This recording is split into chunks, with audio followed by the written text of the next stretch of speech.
So the comment was that Rotary International has matching grants. They do it in Europe. They also do it in the United States. It's through Rotary International.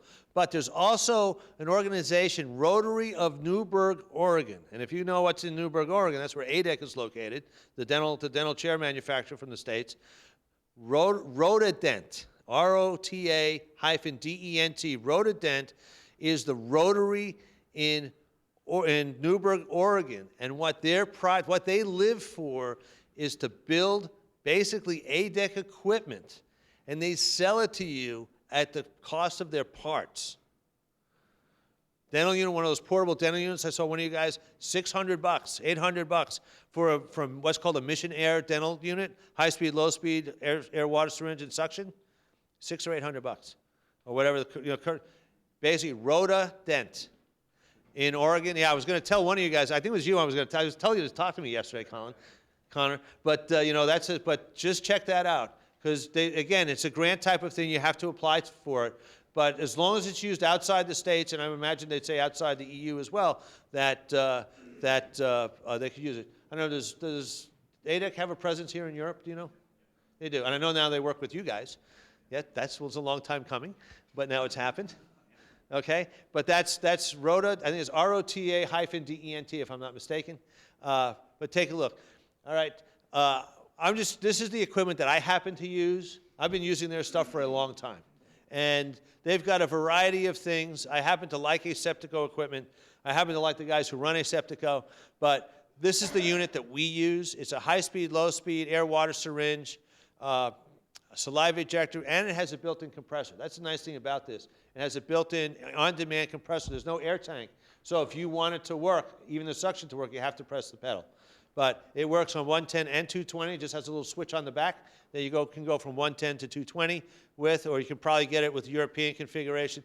There are a lot of companies out there that make portable equipment. This just happens to be the company that I like to use.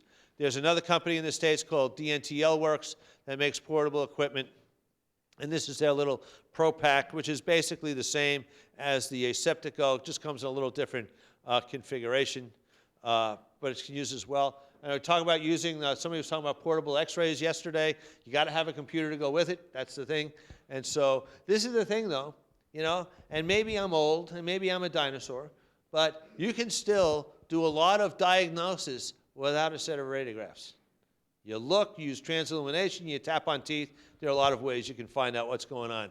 And we still, just because of where we go, we're in really dirty places. I mean, dusty, dirty, wind's blowing all the time. Last thing I want to do is bring a computer and a Nomad with me. Nomads are not inexpensive. A lot of times they'll lend them to you. I don't know if they lend them through Shine, but the thing is, they're pretty pricey. They're $7,000 or $8,000 a pop, and if you drop it and break it, it's a little expensive. Not to mention the laptop you need to go with it and the sensors as well.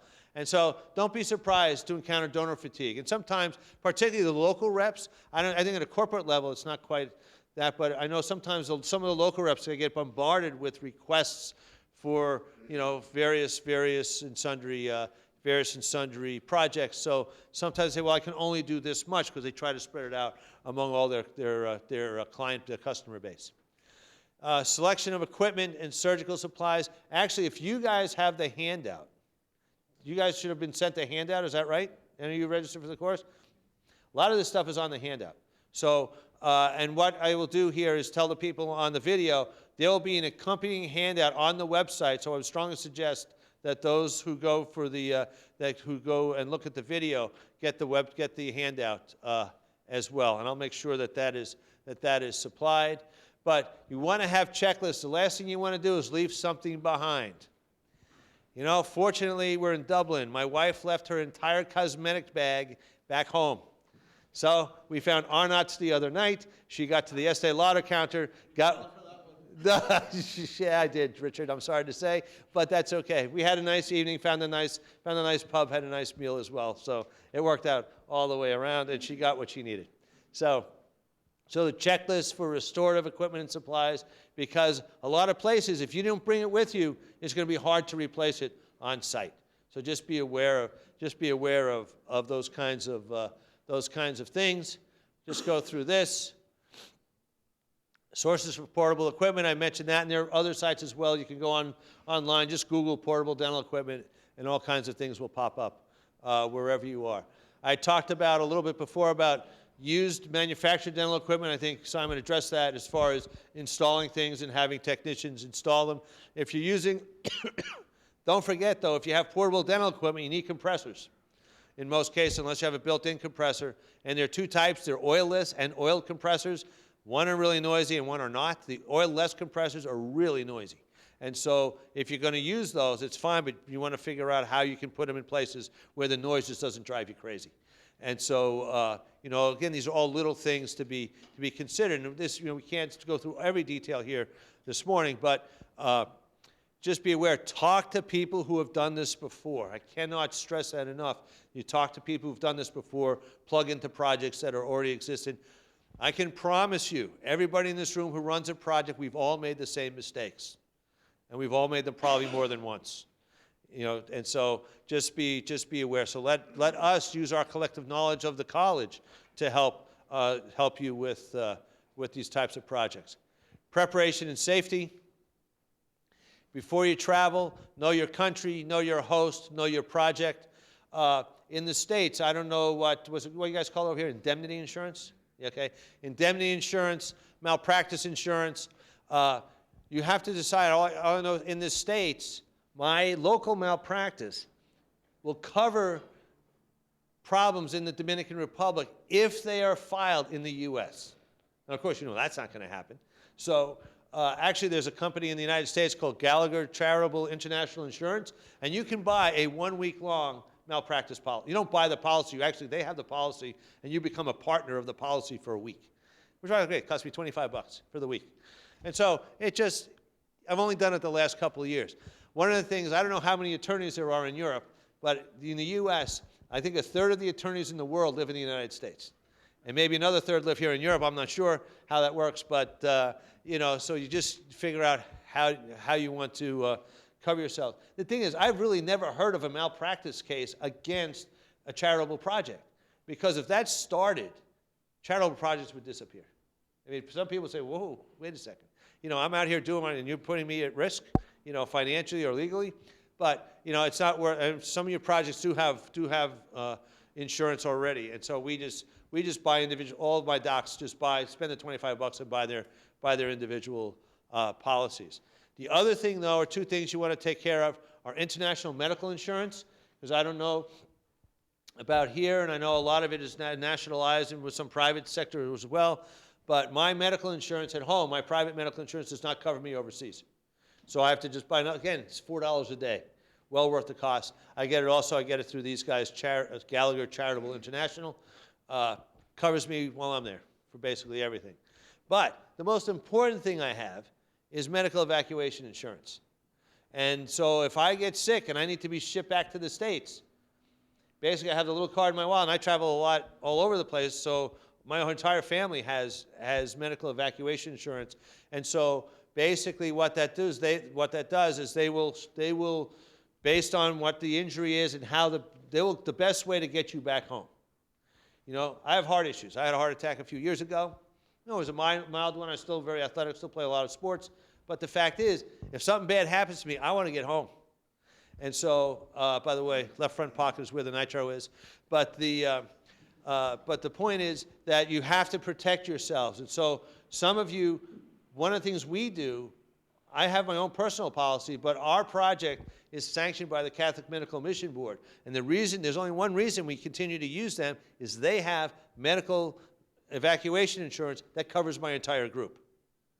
You know, that's not inexpensive insurance. Our family policy is like $500 a year, $600 a year, so it's not inconsequential. But you want to work with groups that have that kind of thing. You know, insurance, the best thing about insurance is that you never use it. I mean, that's the best thing, but you've got to have it because you're talking about medevac costs $20,000, $30,000, $40,000 a pop, just to be, depending on what the medical situation is and how far you have to go. So it can be very, very expensive. So, Lonely Planet, we talked about Lonely Planet before. I've talked about the ADA website. Certainly, I think this is a resource. Even though it's on the other side of the pond, you can still get into it. I mean, this is not behind the membership wall. This is on the outside, so you can get into this. Anybody can get into this website. So certainly, I think you should take advantage of this. Figure out what immunizations you might need. Most of us, I know.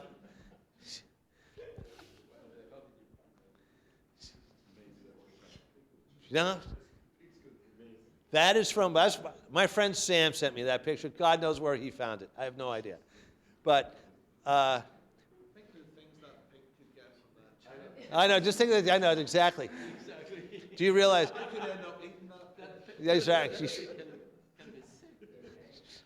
I'm glad to see that you guys have your heads on straight here on a Saturday morning. Okay? What to expect, we've pretty well talked about. We've talked about that. Now, this is the other thing, and this again is a great website, travmed.com, travmed.com. They have two sites.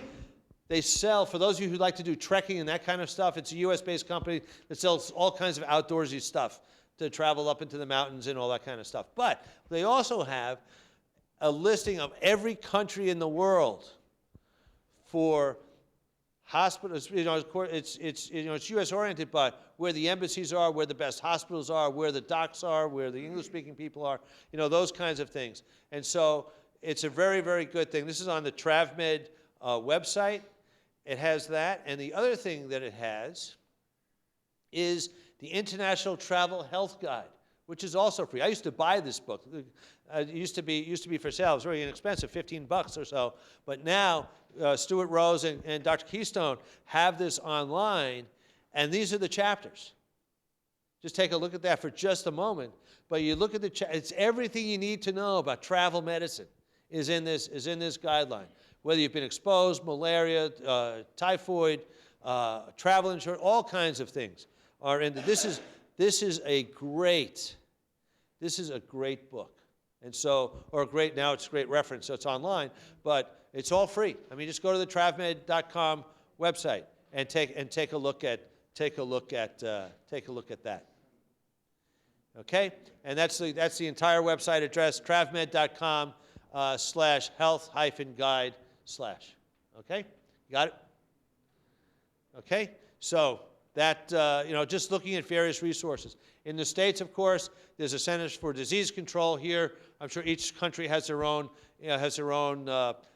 centralized national health website to see what's what as far as looking at destinations, health advisories, vaccination requirements, those kinds of things.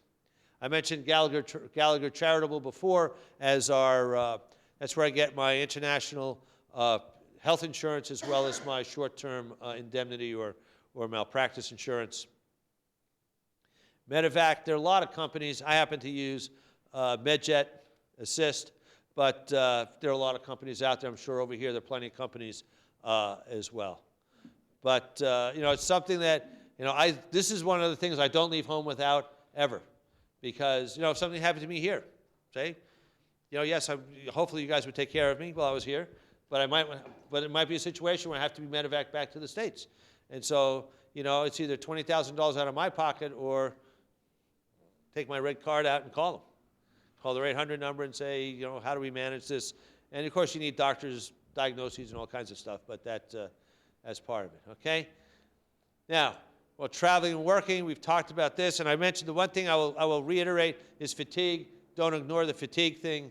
Tired workers are much more likely to injure themselves. Absolutely. You can only do what you can do, and don't apologize if some people are left untreated.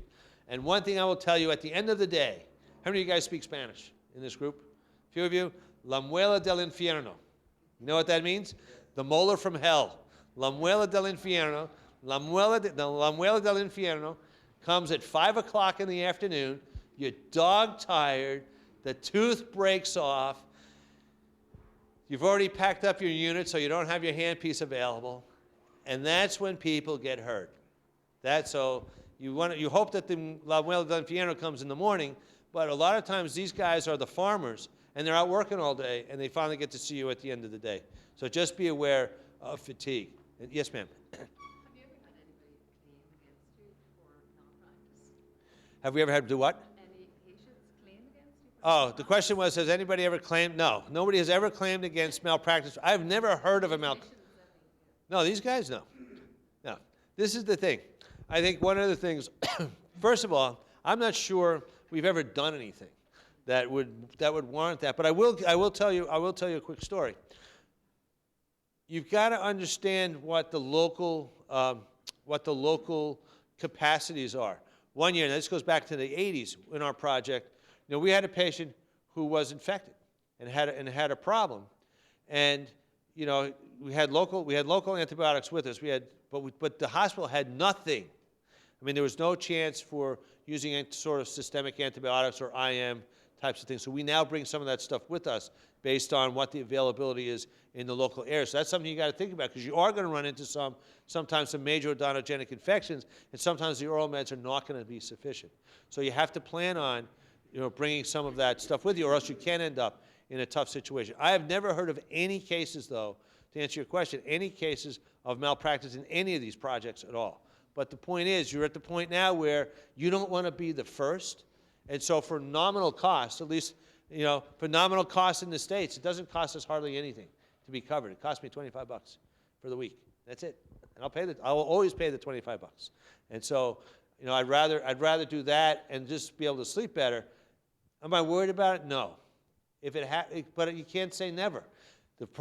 When you say never, as you know, that's when it happens. It rears up and bites you in places you don't want to be bitten. So I would say just plan on it.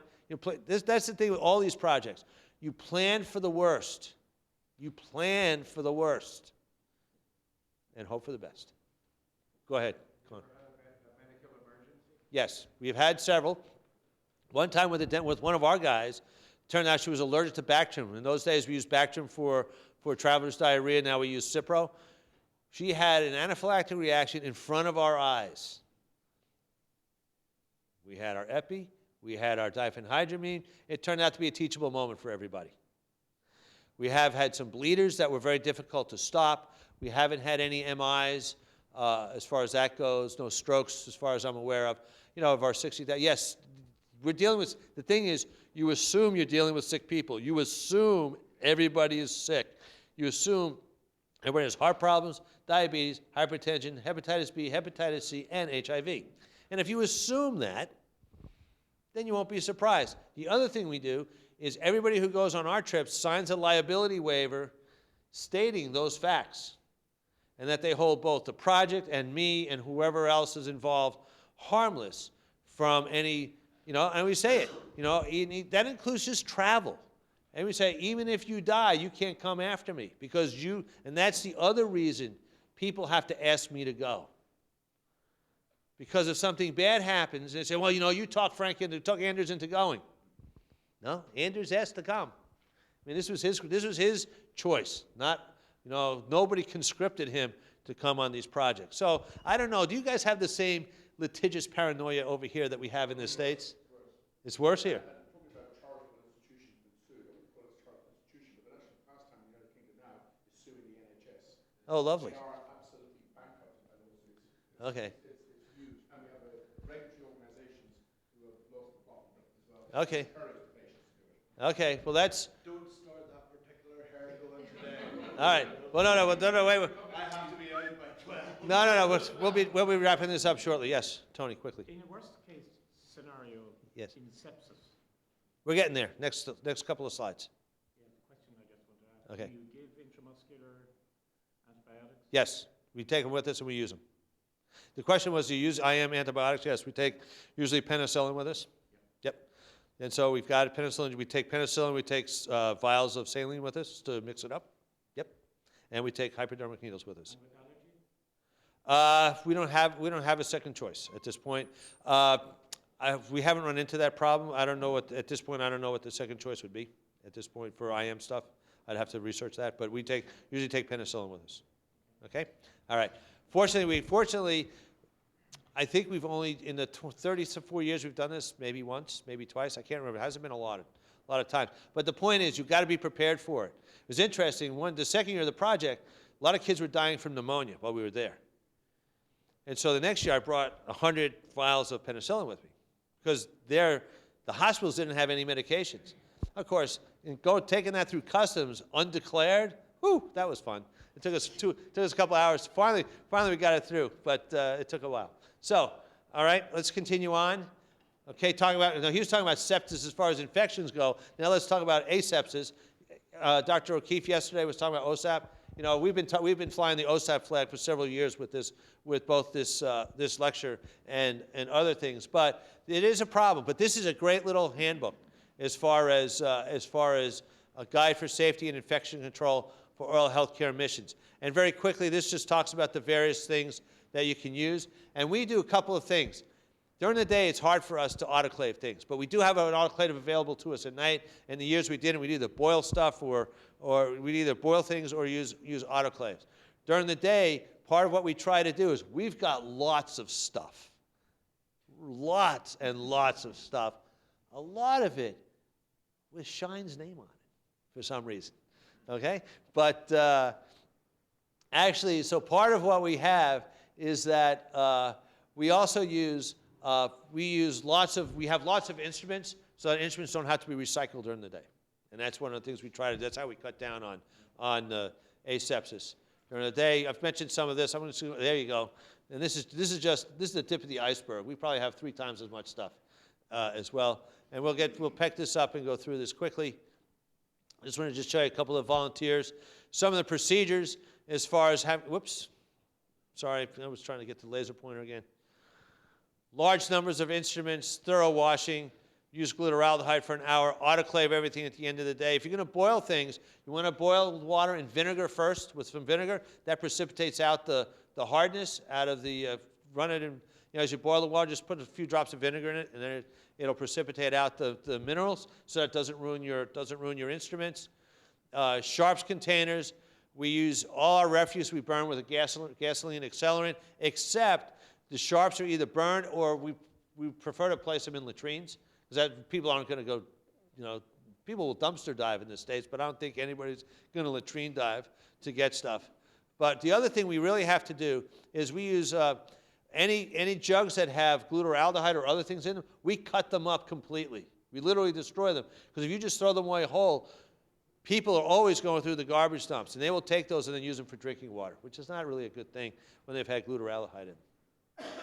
Okay, when you get home, thank your family first, thank your benefactors, whoever they are, and then follow through as needed. If you have people who need to be prophylaxed because of needle stick or percutaneous injuries, we take Oraquick with us now for rapid HIV diagnosis. We don't take the drugs with us because they're outrageously expensive. But at least somebody will have an idea if they need to be followed up when they get home. And fortunately, our project is only a week long. But if you're going for long-term projects, particularly the high HIV areas, you better take some meds with you. Okay? I've mentioned the volunteer organizations. ADA is a place you can find other places to go. Academy of Dentistry International is also involved with this. They have a volunteer dental boot camp periodically over in the States for people who are interested in doing this kind of thing. And then I just want to quickly, we got a few minutes left. And I know some of you guys have to be on the road here for the rest of the day's activities. But European opportunities, I want to thank Miguel Pavao for providing this through Gil, because I like, when I go places, I want to make sure that we're talking about some local things as well. And this is their organization that they talked about yesterday, that Gil had talked about yesterday, and all the projects they have both in Portugal and elsewhere. In Spain, Dentists Without Frontiers is one of the organizations out there. And they have a project in the Dominican Republic. You'll see a lot of organizations work in the Dominican Republic because it's a really, as I mentioned before, it's a really easy place to work. And there are lots of poor people, and they love having volunteers. They just love having folks come through there. There's Odontología Solidaria as well in Spain, and this is run by a young, I can't remember his name, but a young dentist has started this organization as well. And you can see they're involved in Sierra Leone and Mozambique.